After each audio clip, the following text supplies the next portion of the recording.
Hey everyone, welcome back to another episode of Vegan Proteins Muscles by Russell's Radio. I'm Ben. And I'm Danny. And this is episode 172. Awesome. Well, welcome back everybody. We have Ben again this week. It's actually the same day. We're just recording it right after 𝐾𝐨𝐧'𝐭 did. But it's just so exciting to us. It's like my brain is having a hard time processing like, oh, Ben's basically like down the road compared to everybody else. So we're excited to have another person that can like actually come here and talk to us, because like we talk to each other all the time for like a couple decades, so that can get hard to keep having conversations. So it's great to have new voices and not just be over Zoom, because we talk to Alice, we talk to Athena, but it's over Zoom. It's different. Yeah, 𝐾𝐨𝐧'𝐭 and I just had that same conversation after we wrapped up that podcast, which, by the way, I kind of wear the same thing every day, so I don't think they would necessarily know, even if it was, like, it could be another day. I would very likely be wearing the same thing anyways. I know you were talking about how you tend to kind of just wear all black stuff in one of the most recent podcasts, and I'm like, I feel that. I feel like I have certain... It's like a uniform. Yeah. It's like, what combination of leggings and hoodie am I going to dazzle them with today? Exactly. And I think we're in very similar shirts right now, sweatshirts. Yes. That's I am in fact not part of the powerlifting team, but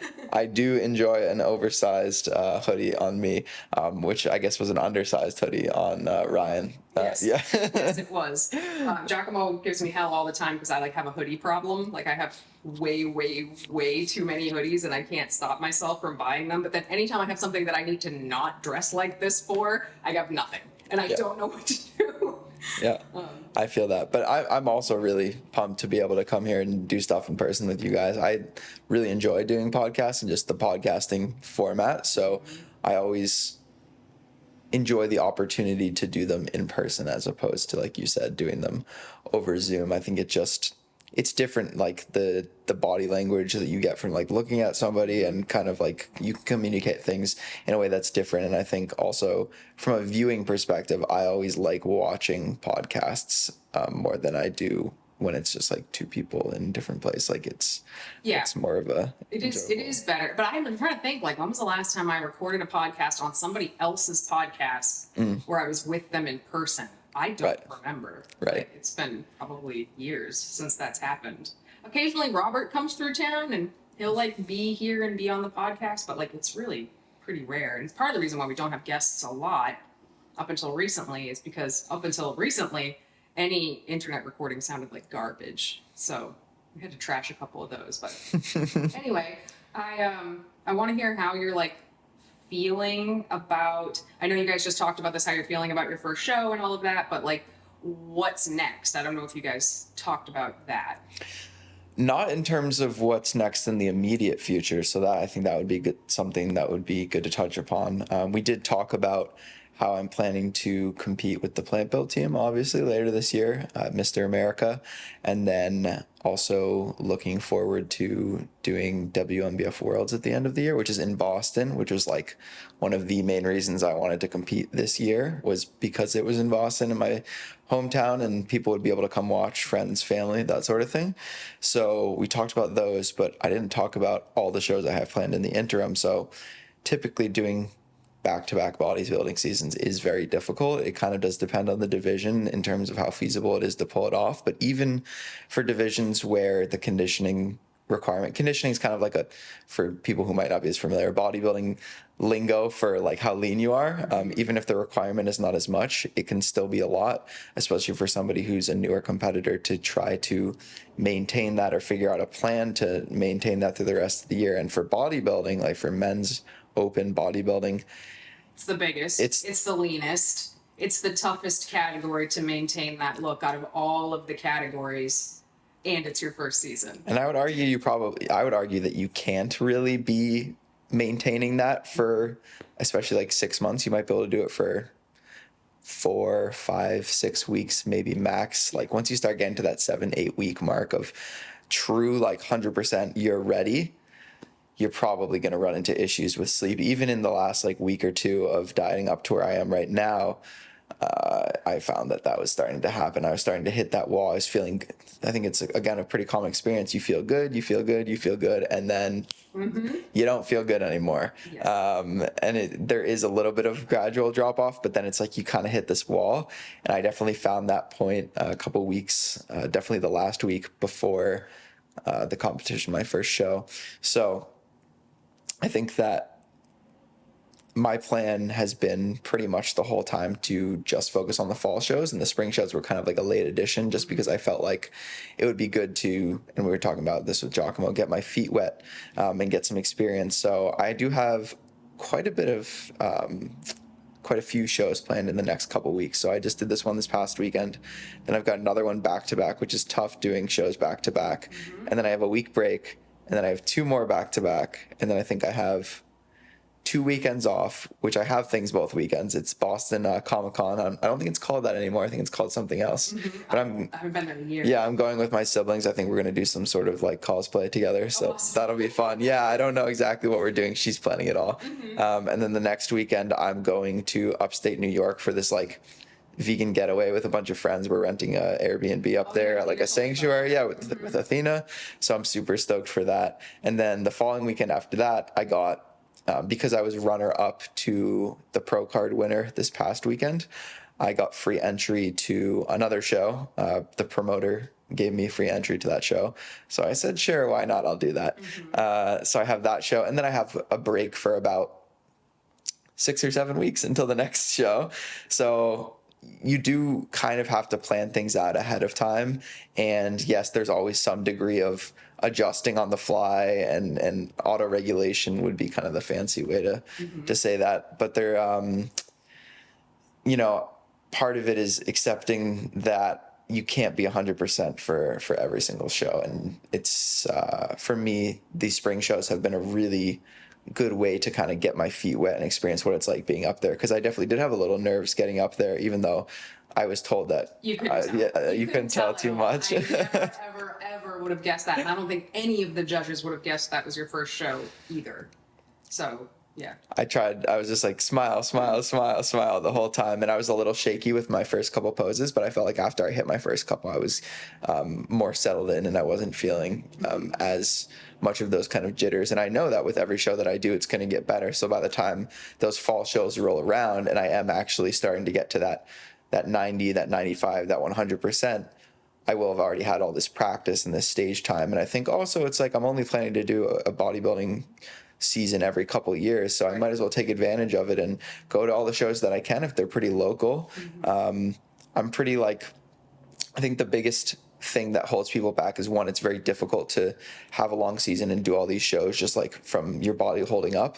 But also financially, that's something that is definitely a consideration. And I think for myself, I tend to be pretty conservative with how I spend. Like, I'm a homebody, so like most of the activities I do are not super like expensive or costly, and I'm not a big like clothing person, or like material things is not something that I really spend a lot on or really like value a ton, but like experiences are something that is that for me. So I'm okay with like having that be a little bit more of something that I like invest in financially, is doing all these shows, paying for the professional stage photos, getting all these experiences, because I'm only going to do this a couple of times in my life. And so I really value having that to look back on. And so generally, if I had a client come to me, I probably wouldn't I definitely wouldn't recommend that they do what I'm doing, which is like doing like a dozen shows in a year spread out over like 6 or 7 months. I'd be like, are you trying to like ruin yourself? And I think sometimes for myself, I know that I'm very stubborn and I need to experience and make those mistakes myself. And at the very least, then it allows me to say like, hey, I did this and I don't recommend it because personal experience and what other people have said. Or, hey, if you do want to do this, you need to at least know the risks involved, and this is how I would navigate, or this is how I would do things. So I think also it's going to be a valuable learning experience regardless. I mean, it's just, I think it's the whole setup is so interesting. So like I was going to say that actually I would not recommend that approach to most people.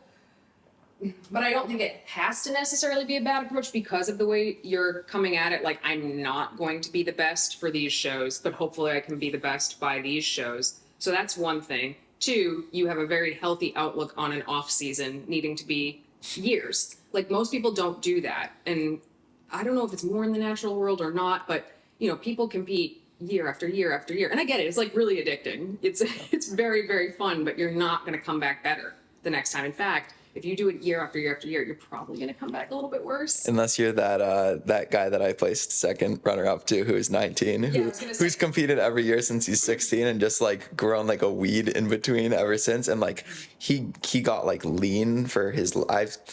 He was actually leaner at I think like not this time around, but the last time that I saw him. So I actually saw him at the first OCB show I ever went to. I saw him compete, and he was quite lean and very muscular. But then I saw him like at this show, and I'm like, this dude has put on like another 10 pounds of muscle or something like that. Being young is no joke. No, it's not. Your body, I'm sure, it kind of just snaps back, recovers like that. But yeah, I would totally agree. It's like competing back-to-back seasons. We said this on the last episode. You do tend to, I think, kind of look worse. You're just not recovered enough in order to, you know, forget about making any improvements. It's like, can you even get back to where you were before you started your prep? Yeah, I don't know if you've heard Lane Norton say YOLO, you're only lean once, because people... No, I haven't heard that. Because like, yeah, people, they go too hard the first time and then they just keep trying to stay there, and it's like they can't get back to that. But you know, it's always hard to talk about because there's always a handful of freaks, right? Just a handful of people that just for whatever reason, I don't necessarily think it's their technique or their plan, it's just like genetically they just seem to be able to either recover that well or their body just stays really, really lean comfortably. So you see those handful of people come back and they do either look better or they maintain. And then everybody else is like, okay, I want to do that. I want to do it like that. But like most people aren't going to be able to do that. And I don't know. I just think it's kind of a hard conversation to have with a lot of people. But to speak to like, oh, I made these, maybe, we'll see. Time will tell. Like, oh, I made these mistakes. I wouldn't recommend this. My first season, I was competing with Plant Built.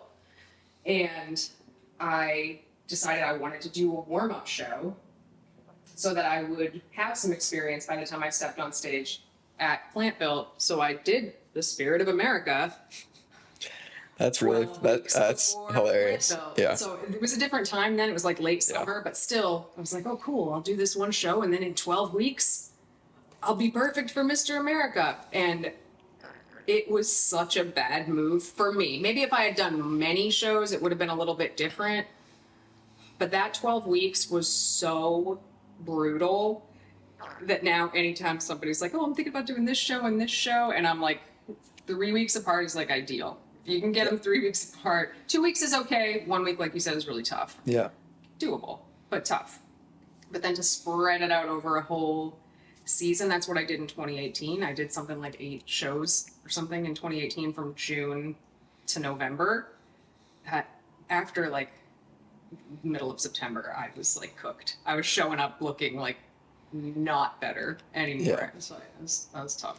Yeah, I mean, it'll be interesting to see how my body holds up, and like, it's possible I get to the fall season and I get to those shows and I get to whatever my leanest is, and then I look back on how I was in the spring and I'm like, oh, okay, maybe I didn't, like, I actually looked better in the spring and I didn't look as good in the fall. That's something that's totally possible when you try to kind of stay and hover around this lean zone for too long, but that's something that I'm okay and accepting of.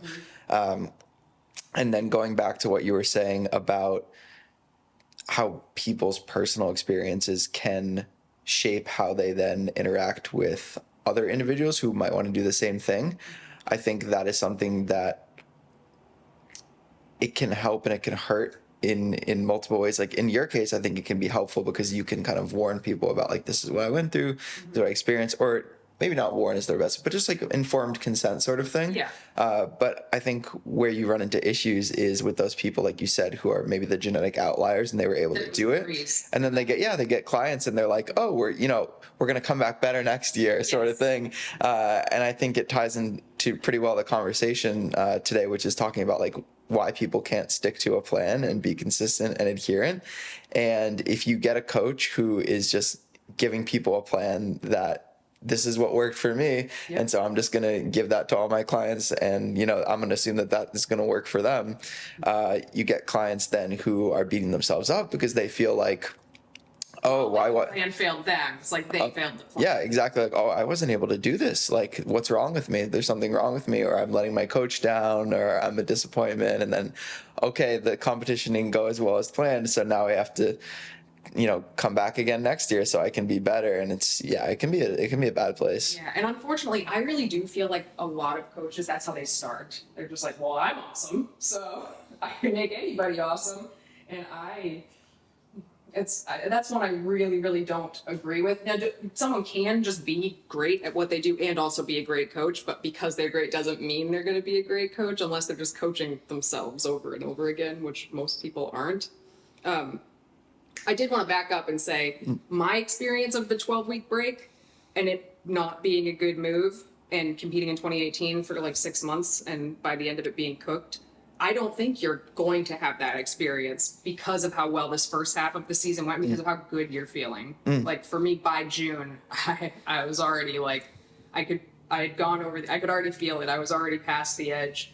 And that's the thing is like everybody is so different. So sometimes my prep clients will be like, way in advance because they're planners. Most bodybuilders are planners, right? Way in advance. They're like, tell me what we're going to do. What is my prep going to look like by the time we get to June, July, August? And I'm like, I don't know. Like, I can guess what, like, give you a basic plan of what I hope your peak week is like, but like, it could change. It will likely, the plan is just going to keep changing. So it's hard to be a bodybuilder and be such a planner, but then also have to make peace with the fact that you're going to have to be flexible enough to change the plan. Like, not maybe you will, like you will. You're going to have to be ready to pivot if you need to. No, that's a very good point. That's something that I do feel like has been a big lesson for me.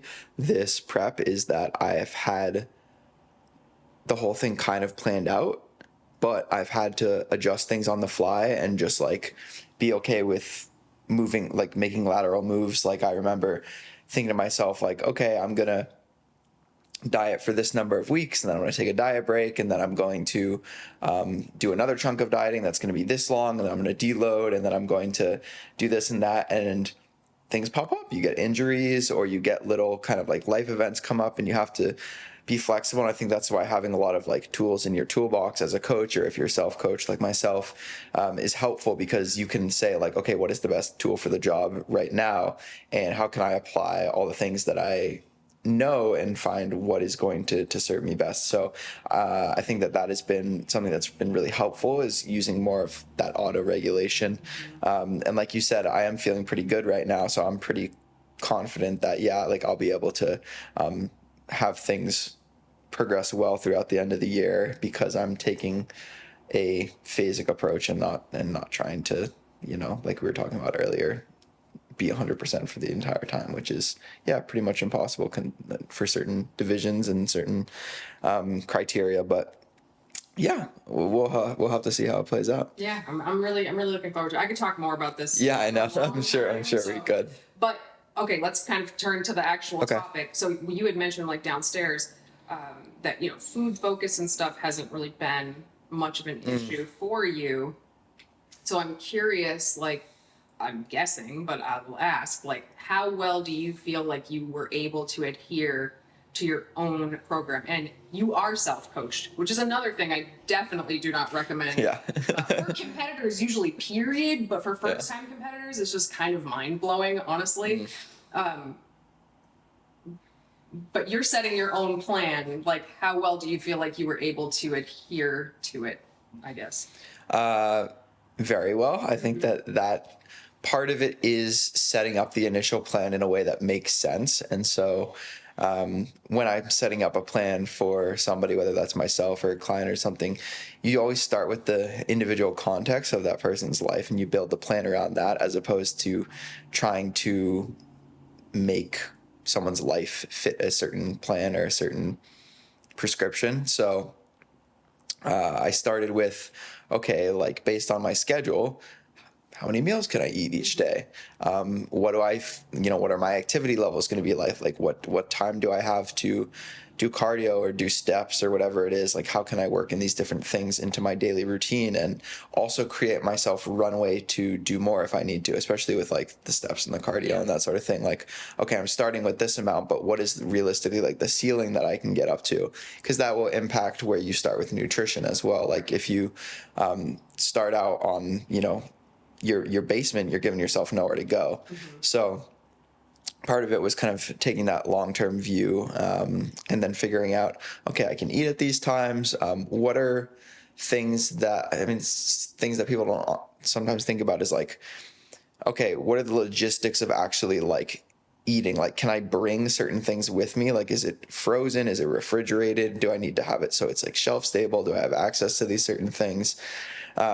So like one thing that I did that was very unconventional was like protein sources that I was eating. I was mostly just having like protein cereal for most of my prep, which is a really strange, weird thing. And I've talked to some people about that. Like I was talking to Rachel, and she was like, oh, I tried the protein cereal. Like I really enjoy it, but it's not very filling. It's not very there's not a lot of volume to it. I'm like, you're right, there's not. But like for myself, I'm somebody who I have a really big like sweet tooth, and I love like that sort of thing is important for me. Like that helps me adhere to something a lot more. Like if I finish a savory meal, I'm always like, oh, I need something sweet afterwards. Whereas if I finish like something that's sweet, I'm like, okay, I'm good. Yeah. So I knew that was going to be something that would work well for me.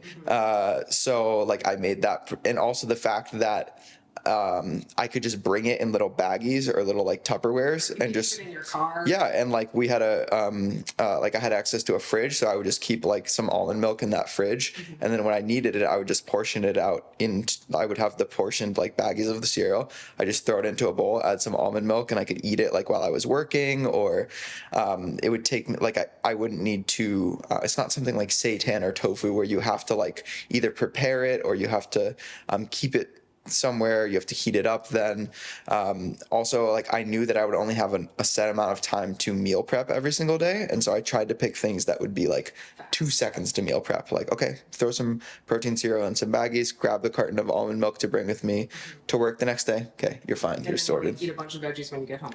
Yeah, and that's actually another weird thing that I kind of did. I kind of really didn't have any vegetables for like most of my prep. It was pretty much just fruit. Oh, okay. So again, it kind of comes back to like that personal psychology. Like I like certain vegetables. Like I like a lot of like water-based vegetables. Kind of, I don't know. I'm strange with my food stuff. Like an entire like cucumber at a meal once, and I was exactly, like, oh, okay. Exactly. Like cucumbers, tomatoes, like bell peppers, carrots. Like I like that sort of thing. I'm not a huge like greens or broccoli or like anything that's really fibrous.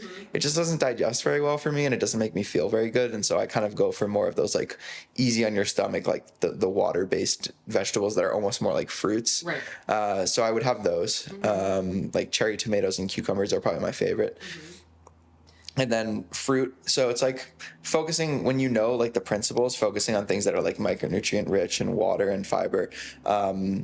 You can tailor things that are not only helpful for your own personal psychology, but also like what fit your lifestyle can train. So that was kind of how I was setting things up, was like, I want to give myself the best chance for success. So I'm going to kind of try to like set a baseline plan. And it didn't really change. Most days looked really similar, which is kind of another thing that was helpful, was like, all I had to do was execute because I knew what I was doing. I just to think about it. No, I was just like, okay, this is my baseline plan. And if I really wanted, like I might change what fruit I was having, or I might on a certain day like be a little bit flexible with swapping a meal for this or that. But most days looked really similar, at least Monday through Friday. And so I would kind of try to keep things structured because it takes decision fatigue out of it. That's a big thing I find for people. So that was hopefully answered that's question. So what I'm hearing is like it was pretty easy for you to adhere to because it was so tailored to you. Like if I were to go to Google and Google vegan bodybuilding prep meal plan, it would almost be like the dead ass opposite of what you just said, right? Yes. That wouldn't have worked for you. Exactly. And I think that's really important when we're talking about adhering in general for a lot of people is, a lot of people are just going to the internet and being like, give me a plan that will work. And it's like, in theory, these plans will work. But in practice, people can have a really hard time with them sometimes for completely different reasons. So I think that tailorization, is that a word? Tailorization? Sounds like it, right? Sounds like it. I'm not sure, but I feel like that's probably, to me, the most important part of getting somebody to adhere. Like, I don't know about you, but when I look at all of my clients, the way their plans are set up, I mean, some of them are kind of similar because they have similar lifestyles, but for the most part, they're pretty different. I have people that are obsessed with cooking. So like everything they have is like a home A recipe. Yeah. And then I have people that are like, I will literally eat from a gas station every day. That's me. You know? So those programs look completely opposite. I have some people who are like, I will only eat whole foods, and other people who they don't like most of those foods. So we have to change it. But that's how we get them to adhere, because there's so many different paths to the results that you have to be able to bend with them. So it's funny because bodybuilding is such a kind of neurotic sport in a lot of ways, but also if you don't have the skill of flexibility, you're gonna fail. So I don't know, I just think that's kind of an interesting thing. But I know even though Ben is like a new coach with VeganProteins, he's not a new coach. So he's coached vegans for a really long time. So what are some of the reasons that you see people give you, at least, that they say, I'm having a hard time adhering because blank? I think, like we just talked about, a large part of it, or a large proportion of the time, it is that kind of trying to fit a square peg into a round hole. Or is that the expression, or is it the other way around? I don't know. I think both would be hard. Something like that, where they feel like they have to do a certain thing or do things a certain way. Like, oh, I have to do fasted cardio, or I have to run like that. Yeah. Again, like, just to give a personal example, I really like walking. I like walking outside. I like listening to a podcast and getting out in nature. A little bit harder to do in New England winter. But regardless, that's something that I really enjoy. So if I had said to myself, like, oh, I need to do this type of cardio, like I need to go on the treadmill or the Stairmaster or the elliptical, and I need to eat these certain foods, or I need to do intermittent fasting, or I need to do only eat whole foods, whatever it is, I think putting unnecessary restrictions on yourself, or like thinking you have to do things a certain way, is a big part of why people aren't successful. They feel like they are lesser for tailoring something to themselves because they can't stick to some random prescription that they found or that somebody gave them. I think another, I don't know if you have anything to comment. I know it's similar to what we've been talking about. If you have anything to comment.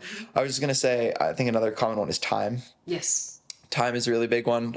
People saying that they don't have enough time in their day. And obviously some people lead lives that are like more hectic than others. Like maybe, like, I can't say that when I was in college with, like, you know, all I was doing was taking classes and maybe going to like some ultimate frisbee practices or whatever, like that my time was the same as a single mother of 3 working 2 jobs. So like we that has to be said. Yes.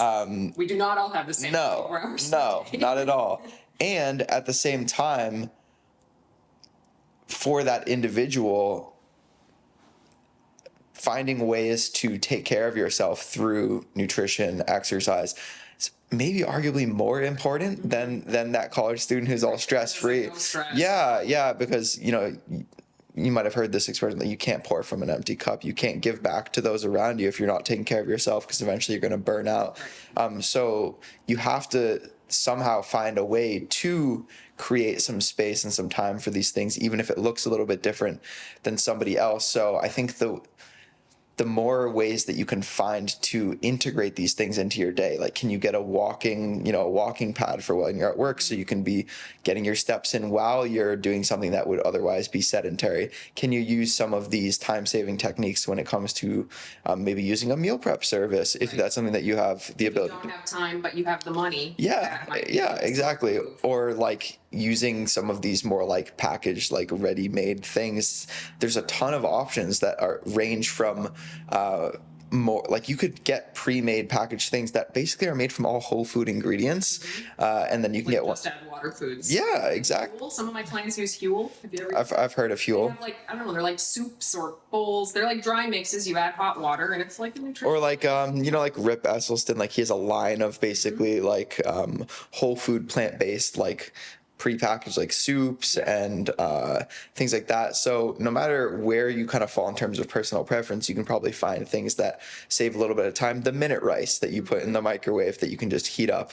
I nuke things. my broccoli every day. Yeah. Like, people are like, oh, what is the special way you make vegetables? I'm like, I buy it frozen, I put it on a plate, I stick it in the microwave. Like, that's what I do every night of my life. Yeah, and if you travel a lot for work, like you can find things that are like protein sources that are travel friendly, vegetables, fruits. You kind of pick up these little tricks and tools, and that's something that you know, when we've worked with so many people, we get these like unique cases and situations where we're like, oh, I remember when I had this client and like that worked for them. Let's see if that works for this person.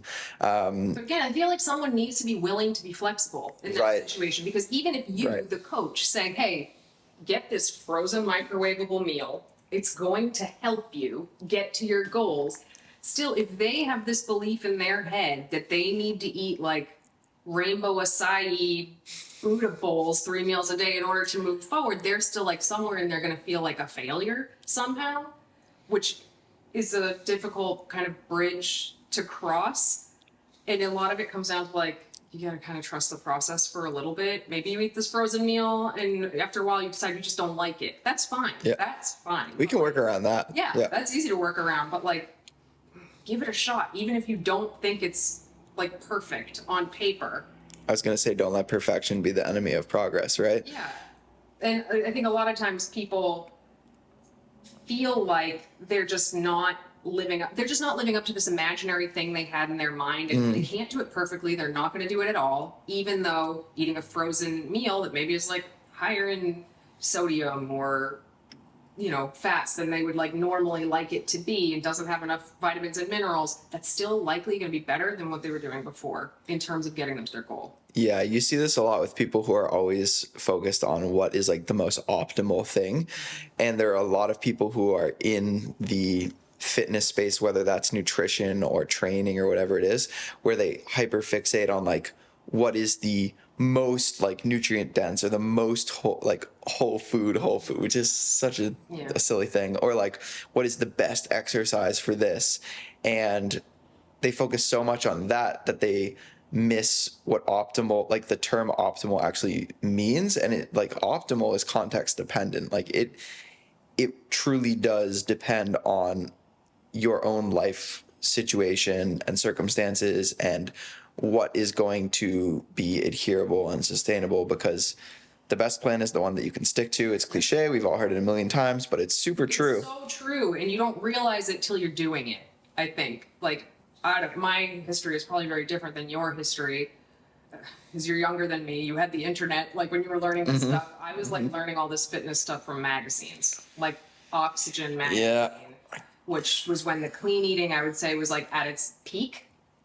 Toscarino, I don't know if anybody remembers her, clean eating everywhere. And it's like, I would be reading these things, and first of all the protein sources in these clean eating books was salmon, chicken, tuna, eggs. There was not even a whisper of a plant-based protein option. So I was looking around, it's early 2000s. I was like, okay, what protein options do I have? And it's like, yes, there was tofu. Yes, there was tempeh.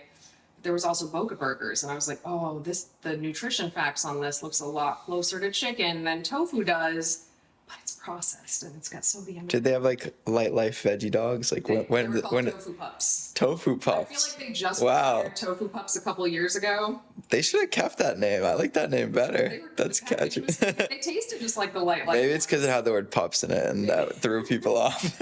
Not the most vegan friendly marketing. But I remember eating Boca burgers to try to like reach the protein goal that I had set for myself, and I would have Cliff Builder bars. Those did exist back then. Oh, really? It's the only one that existed, but it did. And I was working at a restaurant. I would sneak into the bathroom to eat the Builder bars because we didn't get breaks. And I remember this woman who I was like kind of looking up to, like she was sort of mentoring me a little bit, her telling me like, and I was like, I cannot continue eating this exact same thing every day. Like, I'm 19 years old. I want to rip my hair out. I've reached my goal weight. What now? And she said something along the lines of, you're lucky to even be getting away with eating those foods and making progress. And it like broke my brain at the time. So I was like, oh no, I'm doing it badly.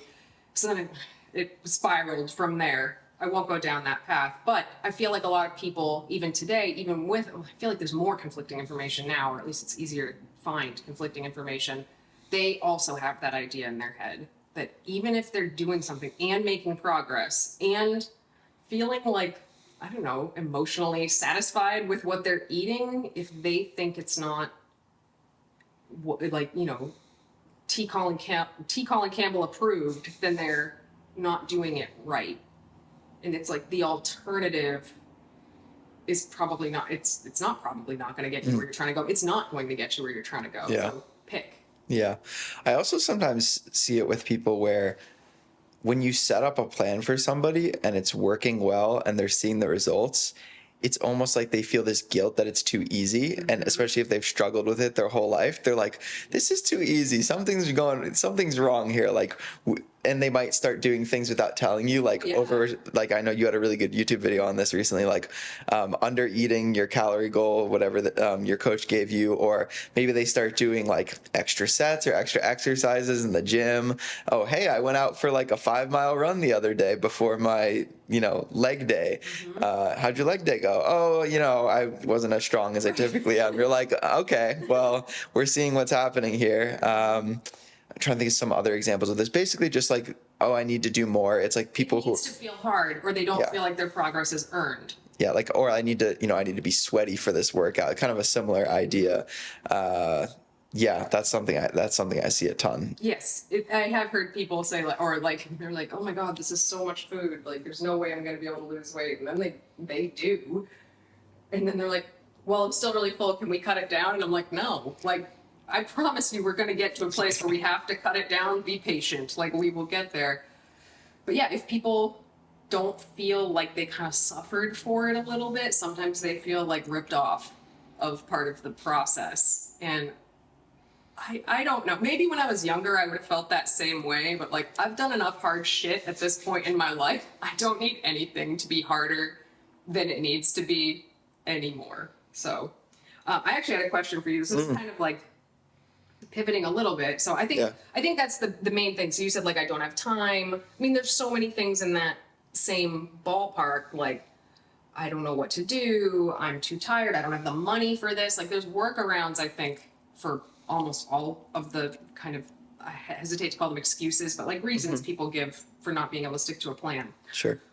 What do you feel like are the non-negotiables? What do you have to be like, you have to, if you want to move forward, like you have to commit to at least doing this? Good question. I think oftentimes people jump a little bit too, like you're saying, people jump a little bit too far in terms of like trying to do too much at once. So I think it depends where that person is starting from. Like if they're from a place where I haven't been exercising for years, I haven't paid attention to my nutrition at all, what they need to start doing is going to look very different to what somebody who has like, hey, I'm a competitor and I want to get in bodybuilding shape, what I might start them out as. Like their hard is different than someone else's hard. But I would say that the big rocks that everyone needs to focus on is, I'm going to start with things like sleep, like getting enough sleep that you are feeling good throughout the day. Again, that's different for everyone. People need different amounts of that. But the more that you can, ensure that you are sleep quality is on point, sleep quantity is on point. Stress management is another one that I think is overlooked when it comes to like nutrition and training. With nutrition, most of the time it's just like focusing on habits. Like, are you getting fruits and vegetables throughout the day? Are you getting protein at each meal? Are you eating at like somewhat regular times throughout the day? Do you have a plan? Do you have some structure? That is going to carry, water, making sure that you're staying on top of your water. You're not having caffeine super late in the day if you find that affects your sleep. Most of the time, like are you not having a bunch of like alcohol like on a bunch of nights throughout the week? It's really most of the time basic things that people know, and it's not like I need to make sure that I get this amount of leucine at each meal, and like I need to make sure that I have this many grams of intra-workout carbohydrates. Like Which I would argue, even if you're like a high-level bodybuilder, that is not that is negotiable. Yes. Yes. Even if you're way down the line. Yes. So. Yeah, most of the time. And then like with training, it's okay, how many days a week can you commit to going to the gym? What we do for your plan is going to depend on that. But you can make really good progress with like a minimal amount of time. Like there are bodybuilders who, like professional bodybuilders who train 3 times a week for like an hour, and they that's what they have, and they make it work. Yep. You can find ways. There are tons of like, most of the time, if you have the knowledge of the principles, you can apply those in a variety of contexts and settings. And so you start with whatever this individual can commit to minimum. I think that is the key. Like start, if you're in doubt about what you can do, start with like, what is the minimum that I can do and I know I can commit to, and you can always build it out from there. Right. I hope that answered. Yeah, no, it does. It's the reason I was thinking of this question in the first place was actually that the podcast that you had me listen to, Dr. 𝐬𝐿𝐫𝐞𝐭, and I don't actually know who he was talking to. It's just his co-host, I think, for that segment. He does like a couple different segments. The podcast, which is a great podcast. He's the real natural bodybuilding coach OG. Like 𝐬𝐿𝐫𝐞 name dropped him on the last episode, saying how he like saw him in a magazine back in like 2002 when he first competed. And I'm like, wow, he's been around for a while. Yeah. We were at some fitness expo one time where like, all of the huge names are walking through and people are just flocking to them. The Greg Doucette's, like that Mark Lobliner. Dr. Joe walks by and me and Giacomo were like, like 95% of people are like, who's this guy? And we're like totally fangirling. I mean, that wasn't happening to him that day. Anyway, it's a good podcast. And he was talking about sort of like, obviously he's talking to bodybuilders, competitive bodybuilders, and he was talking about some of the non-negotiables with bodybuilding.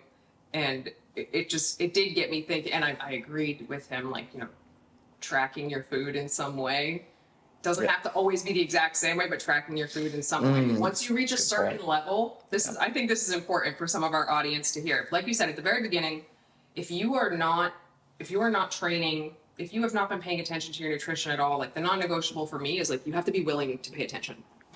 You have to be willing to actually look at what you're doing in the first place. But once you reach a certain point that I would say is like middle intermediate, late intermediate, maybe, like tracking your food in some way is, I think, going to become non-negotiable. Yeah.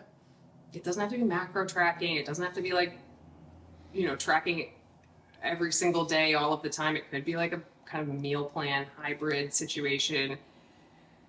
It could be just like writing a little journal at the end of the day of what you had, but you have to do it. Because I think that's the hardest one for people, is they don't want to do that one.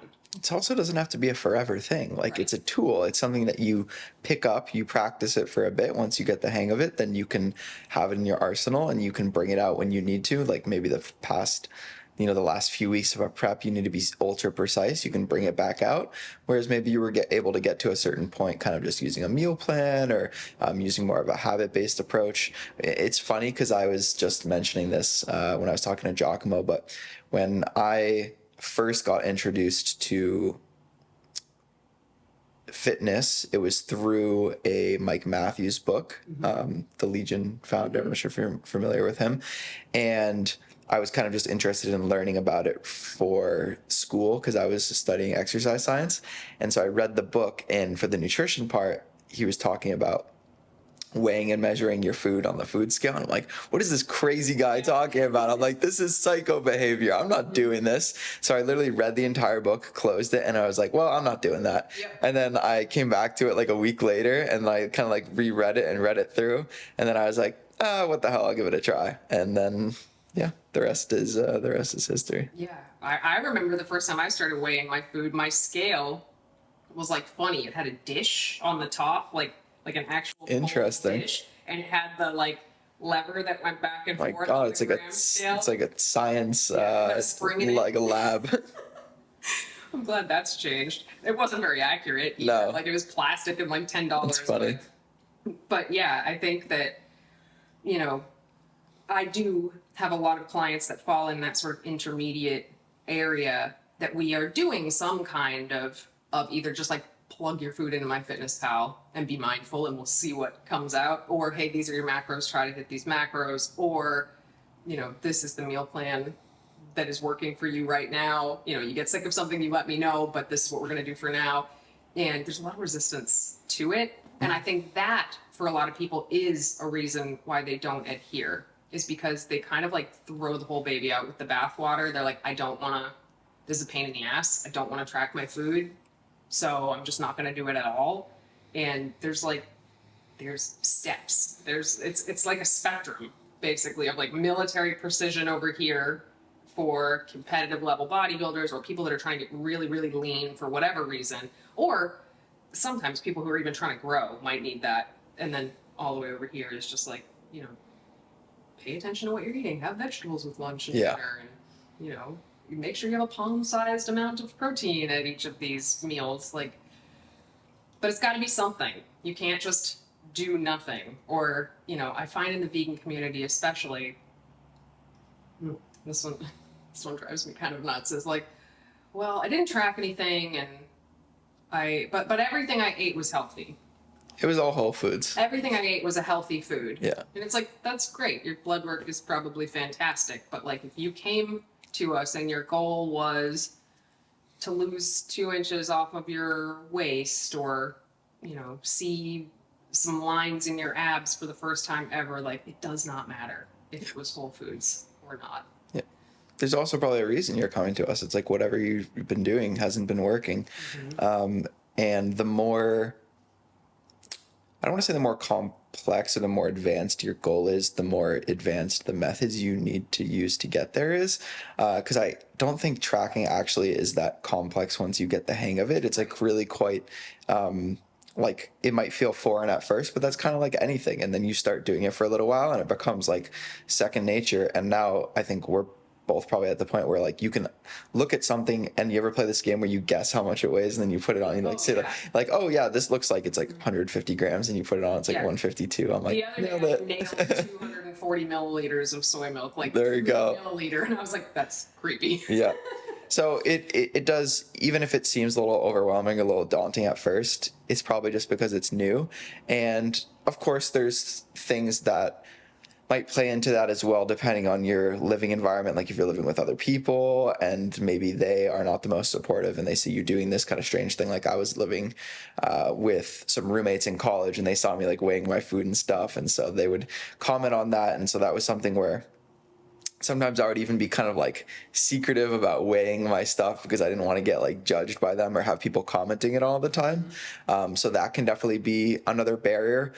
But I think ultimately, for myself, I was like, what matters more to me? The fact that some people like might have some comments about it, but ultimately like I'm doing something that is improving my quality of life. It's improving the confidence that I feel with my ability to have some control over like the fact that, okay, if I do X thing, I get Y result, which I think is powerful if you have felt like you're in a place where like, I don't understand, like, why am I gaining weight or why am I losing weight? Like having some objective measure like tracking shows you that, okay, if I actually am like super accurate with everything that I put into my body and I know exactly what it is, and I know like the outputs as well, maybe like my physical activity levels or whatever other kind of things play into that equation, then I can like use data to track exactly, see how things are trending, and I can make adjustments. And that was really empowering for me to know that. Me too, actually. It made such a huge difference. And one of the things, so this can kind of go two ways. One, when you learn that stuff, when you really get a grasp of like, oh, when I eat this much of this, or if I eat this much protein or this many carbs, blah, blah, blah, this happens to my body.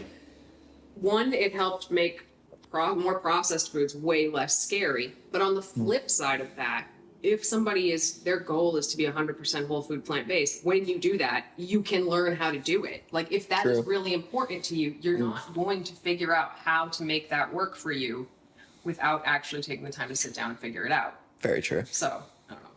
I have two other big ones that people say, like, I can't adhere.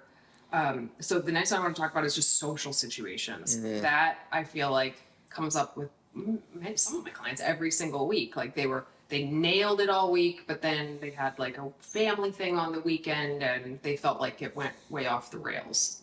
So sometimes they can get right back on it. Sometimes they can't. It takes a couple days. Like what would you say to folks in that situation? I would say the biggest hurdles that I see with people, or when people struggle the most, is either they didn't go in with a plan of how they were going to navigate it, or something happened that they didn't anticipate and they had difficulty navigating a change of plans.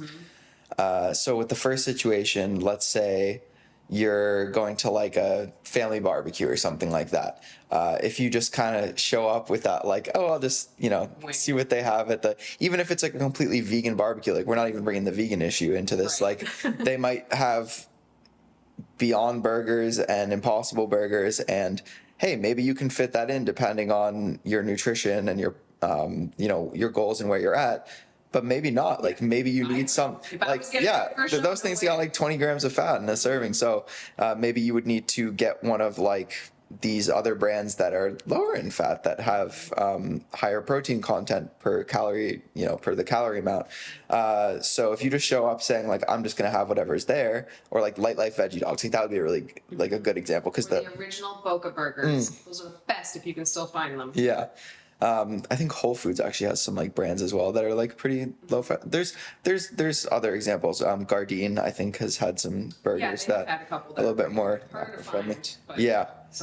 Anyways, the point is that if you kind of just show up saying like, I'll just have whatever's there, that can be not the best course of action, because then you're kind of doing things in the moment, and in the moment we tend to get more wrapped up in our emotions, and there's just more cues that we're not aware of, like whether that be stress because we're interacting with people maybe like we don't love being in these kind of uncomfortable social circumstances anyways. And people will be like, oh, what's that you're eating? I didn't see that over there. Yeah. It's like a whole thing. Yep. I think if you can plan ahead, not only like, oh, I'm going to bring these things with me, this is what I'm going to have, and then maybe I'll let myself have like a little bit of this or a little bit of that. Like I think that's totally fine.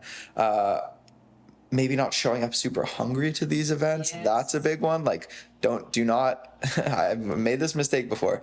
Do not think I'm going to not eat anything the whole day and then I'm going to show up and I'll have all these calories, I'll have a big budget to work with. Most of the time you are going to overeat because you're going to be so hungry that you're going to start eating, and you're probably not going to stop before it's too late. So I would say try to maintain most of the typical habits that you have for that day, and maybe just swap one of your meals for that. Maybe that day you rely a little bit more on like fruits and veggies and leaner protein sources. That's leading what up. A lot of my people do. Yeah. Eat lots of protein and fiber earlier in the day. Yeah. Don't show up starving. Yeah. Have a plan, like you said, set a drink limit. If you're going to drink, set a drink limit for yourself before you go, because that's one that your plans can start to change very quickly the more you're drinking. Yeah. So that's a big one.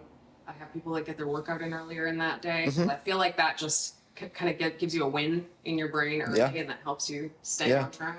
Yeah. But when the plans change at the last minute, that's a tough one, I think, for a lot of people. Like, oh, you thought you were going to this restaurant, and you looked it up what you were going to get, and then all of a sudden you got there, and people were like, oh, let's just go to this one instead, and you're like, shit, I don't know what I'm going to do now. Yeah, I think you kind of just have to make the best of the situation and not get caught up in the all or nothing mentality, not get caught up in this was the plan and now the plan has changed, and because the plan has changed, I'm going to say F it and I'm just going to get whatever because I had a plan and this is not what I thought was going to happen. This is unfair, so I'm just going to, whatever. I'll just chalk it up as an L for today. Whereas if you say it's not perfect, I'm going to make the best choice that I can given the circumstances. And even if it's a little bit off, when I get back to my routine the rest of the week or tomorrow, it's going to be okay because I did the best that I could with the environment that I had. And if you have a coach who is a good coach, they will say, hey, you did the best that you could given the circumstances. Maybe like they could give you some suggestions of this is what you could do next time if you maybe made a decision that you thought was the best but ended up not being the best. Like, hey, I ordered this Beyond Burger because it was the only protein source on the menu. And then you were like, oh, well, actually, you could have done X, Y, and Z, and now they know. But as long as you're, I think, trying to do the best that you can given the context and given the circumstance, that's really all you can ask of yourself when things change. And I think over time, like, you build up an arsenal of strategies for those situations depending on what they are. Like, I always keep a protein source in my car. Like, always. I always have, right now it's melted, I'm sure, but I always have like a protein bar in my car, or one of those _N shakes, or your protein cereal is probably the best idea because it won't melt. Some jerky, that could be a good one. Could be a good one. Yeah, just because sometimes you end up in a place that doesn't have any protein at all. Yeah. So that's one thing right there. But also, you know, you get a sense of like, okay, if we end up at an Indian restaurant, this is the thing I typically get. Or if we end up at a burger joint, this is the thing maybe I'll get the Beyond Burger, but I don't eat the top half of the bun. Or just like eat it open faced. Like, you come up with these different strategies, but it takes practice and it takes kind of commitment to the fact that you're going to try your best. And you're not just going to be like, this wasn't what I thought, so I'm just going to do whatever. And having that like post-situation autopsy with somebody else, a coach or anybody that's helping keep you accountable, to be like, well, this happened and I did this because I was thinking this in the moment. That's when you can look back and be like, okay, this happened. What went well? What didn't go well? What can we do better next time? It's critical, rather than just what a lot of people do when the day doesn't go the way they want it to, is just be like, la la la la la, like just pretend it didn't happen entirely, and then you learn nothing, and you will find yourself in that situation again. Right. But that actually brings me to my next thing. Can I say one thing quickly on that? Also, if you find yourself in those social circumstances and you're getting flack from people around you, I think that is something that is really common. Do your best, I know it's hard, to explain to them exactly why it is you're doing what you're doing without getting angry or upset at them. And I've been there before. I've been the person who's said, like, who's gotten frustrated or felt like I wanted to defend myself, leave the situation, like I don't need to deal with this sort of thing. But most of the time it just comes from a place of they don't understand what it is that you're doing, whether that is because you're ordering the vegan option or that's because you are eating something like, you're not, like, why aren't you eating that bun? Or why aren't you, doing this sort of thing? And if you could just explain, these are my goals, these are what I'm working towards right now, and this is why it's important to me. And if they're still giving you like flack for it, just saying, I hope that you can be respectful towards like myself and my decision and my goals. And if they're still not, then maybe you just reconsider if there are people that you want to be doing these events with in the future. And that's a tough one to realize. Like, some people are sometimes you just outgrow certain people. It's hard when it's family though, right? And you don't have a choice. I have a lot of food pushers in my family. This is probably why we're all obese. Well, I was, but most of us are food pushers. So I am just the queen of no thank you at this point in my life. Just once, do you want this? No, thank you. Do you want some of this? No, thank you. And, I sound like a broken record, but they all kind of are used to it at this point. Then sometimes they'll offer something I actually want. Like, do you want some soda water? I'm like, no, thank you. And I'm like, shit, I really did want that. I should have said yes to that. But, just repeat yourself. I don't get mad. I'm not like, hey, stop. Just stop offering this to me. I just keep saying no, thank you. And eventually they realize, like, no, I'm not going to have the thing. Yeah. If they made something special that's vegan for me, I'll usually have some of the thing. Yeah. Because they went out of their way. Yep. Same. Yeah. So, but the last one that I wanted to mention, and this is, I guess people don't really say this to me in their check-ins. This is more like actually before people generally start working with us, is they just say like, I have no willpower. Like, that is the reason they can't. That is the reason they think that they can't adhere, is they just think they have no willpower. And that's like their core belief. Like, I have no willpower.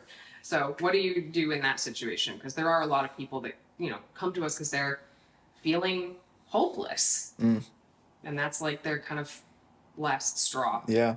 I do feel like most of the time it does come down to not willpower, just not having the tools and not setting themselves up for success, whether that be they don't have like stress management or coping skills to deal with certain situations. I think oftentimes when willpower comes up, it's because I haven't eaten in 6 hours and I forgot to eat, and now I'm thrown into an environment where I need to eat something, I'm starving, and I haven't come up with a plan and I don't know what I'm going to do. And so it's just, you make a decision because your emotions get the best of you, and rightfully so. Like if you're starving and you haven't had a plan, you're just going to default to whatever's going to bring you comfort. And yeah, I think most of the time it comes down to like, okay, what can I do to make the highest percentage chance that I don't need to rely on willpower or discipline? Because there will be times that you do need to use that, especially the more difficult, whatever your goal is. But the more that you like, only use as much as you need to, and not any more than that. So comes down to like, don't make it harder on yourself than it needs to be. Think about what you might do. I think it's called like implementation intentions or something like that. It's like, if X happens, I will do Y. So you're planning, if it's that expression, like if you fail to plan, you plan to fail. So come up with like, okay, if I'm in this situation, I will do this certain thing.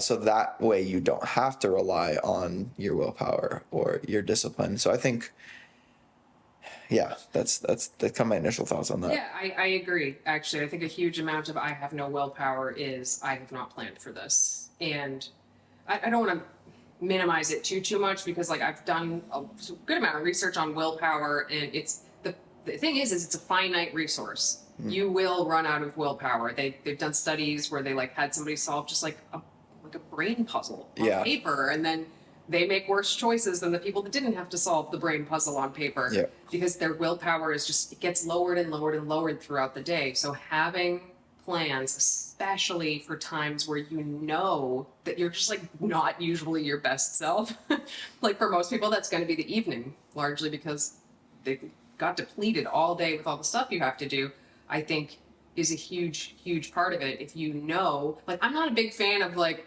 oh, I'm addicted to peanut butter so I don't have it in the house. Like I would like to get people to a place where they feel like they could have it in the house, but you got to know yourself and know where you're at.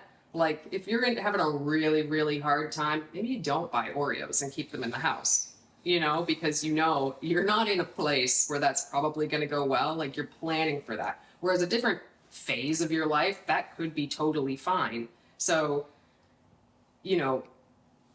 having plans for all of the different things, not even just food and nutrition, like, do you have like a rough plan for like your work day, or like how you're going to do your chores around the house? If you're constantly playing whack-a-mole with every single thing you have to do, one, stuff's going to slip through the cracks, and usually it's going to be you. Like it's usually you're going to be the thing that comes last, and it's not a lack of willpower. It's like a lack of planning and sort of prioritization, I guess. I do think, like you said, I think people tend to struggle the most at the end of the day when they've like, most of the time these resources, our energy, are being depleted throughout the day as we're doing things, we're working, we're dealing with any stresses that come up. And so the more that you can, maybe like, can I do my workout at the start of the day? Is that something that I have the ability to do?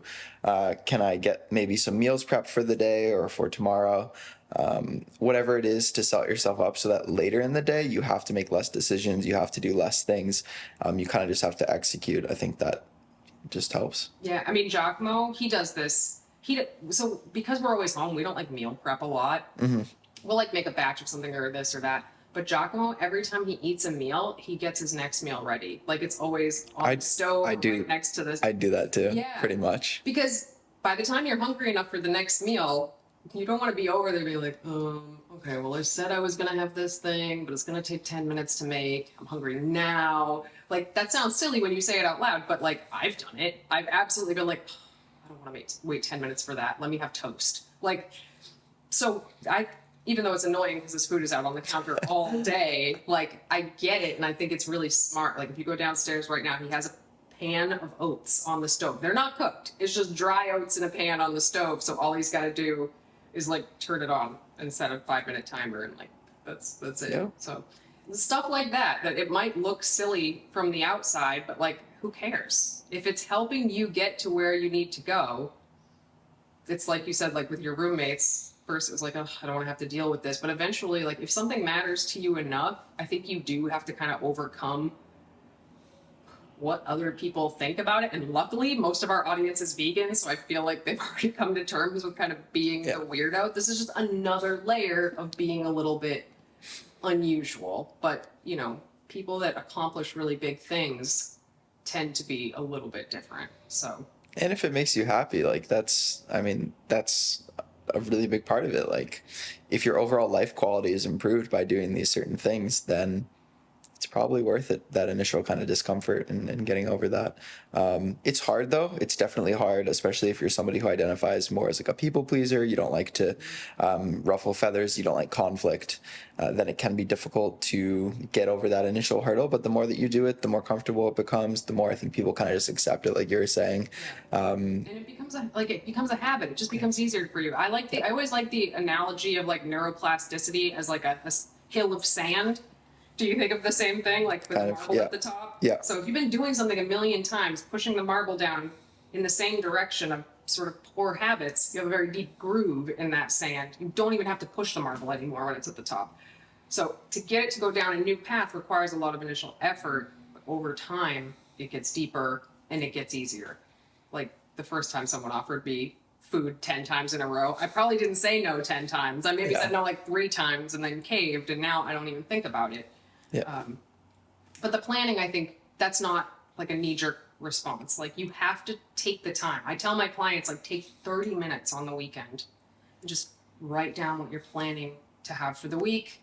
Doesn't have to be exact. Write down when you're planning to work out for the week. Like have a plan so that when you get to Wednesday, you're not like, what did I say I was going to have today? Or was I supposed to work out today or yesterday? Like I do this on Sunday. I plan just plan my week out, food, training, work, all of it.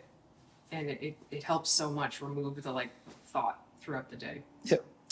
Anyway, I feel like this was a good conversation. I do you as have well. Anything else you want to add? Not really. No, I feel like we hit on a lot of stuff. All right, well, I'll wrap it up.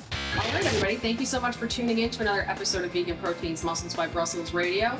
If you are interested in any kind of one-on-one coaching, Ben definitely has some spots open right now. So go to VeganProteins.com. You can either fill out a coaching application there, or you can shoot us an email, coach@VeganProteins.com. You will hear back from one of us like within a day. Feel free to follow us on Instagram, Facebook, YouTube, all the places. Ben is on there too, so go find him. And once again, my name is Danny. I'm Ben. And we'll talk to you soon. Bye.